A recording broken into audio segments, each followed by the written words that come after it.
आपका जो इशारा है कि फॉरवर्ड ग्रुप बन चुका है, उसमें 20 लोग बता रहे हैं, 40 लोग बता रहे हैं?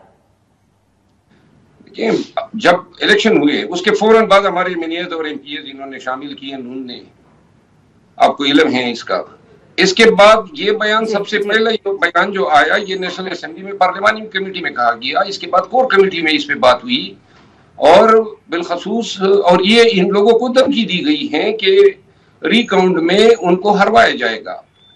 लेकिन मैं एक दफा फिर कह रहा हूं कि अगर क़यादत इससे मुतमईन है और समझती हैं कि पंजाब में अपोजिशन जो है वो बिल्कुल एक मुट्ठी की हैसियत रखती है, तो इससे बेहतर खबर मेरे लिए कोई नहीं हो सकती है। और मैंने तो अपोजिशन लीडर के उस वीडियो बयान को जो मेरे पास अभी भी मौजूद है और इसके अलावा जो कोर कमेटी में बात की गई है और जो नेशनल असेंबली की पार्लियामानी कमेटी में जो बात की गई उसी को बुनियाद बना के ये बात मैंने कही थी।